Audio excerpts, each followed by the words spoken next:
First of all, Champ Ymer, congratulations sa napakaganda mong panalo, third round knockout victory sa laban mo. Pero ano masasabi mo dun sa naging laban ni Boss Manny? Para sa akin, nandun ako sa mismong laban eh. And alam ng lahat ng mga Pilipino na nakapanood ng laban. Para sa amin, panalo si Sir Manny. Very close fight, close decision, pero Sir Manny ako. Siguro sabihin natin mga 2 round siya panalo eh. So, ayun, yun yung naging decision ng mga judges. Actually, binunga ng mga tao eh. So, ayun, and still, congratulations po sa amin lahat. Wala pong Pilipino natalo. Ako po nanalo, si Mark at si Sir Manny. Para po sa lahat ng mga Pilipino. Yung laban na yun, inaalay po namin sa lahat para sa bayan.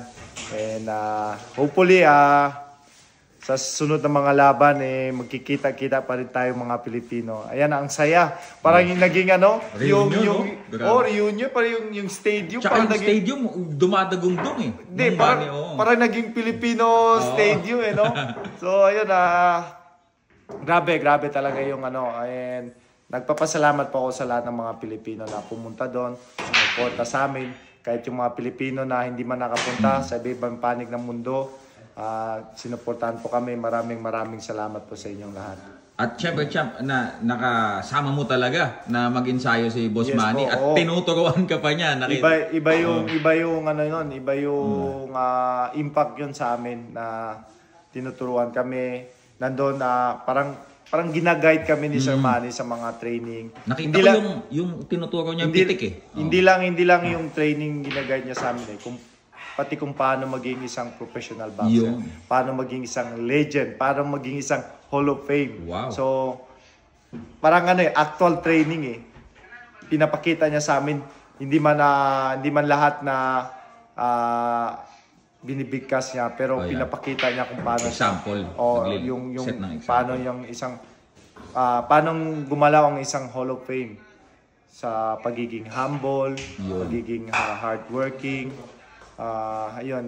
Lahat na eh. Sabi ko, siya na yung buhay na instrumento na nandun mismo nakikita namin. So, sobrang ang laking impact nun.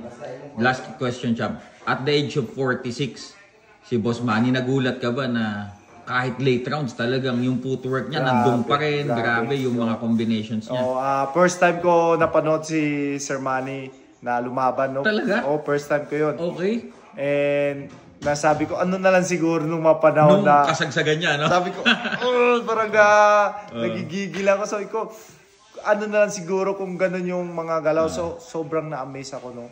Sobrang, masabi ko na iba talaga yung level ng isang Hall of Fame.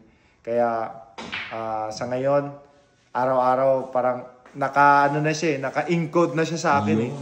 Kumbaga, yun na yung nasa isip ko parate, yun na yung every time na mag-training ako, parang yun na yung imagine ko eh, yung paanong mga galaw na yun na at the age of 46, kaya pa rin yung gumalaw na gano'n, no? So, ayun, sobrang salute, no? Salute kay Sir Manny, and of course, gusto ko din ibigay yung papasalamat sa team niya, sa coach niya, Coach Buboy, si Coach Freddy, Coach Marvin, sa lahat.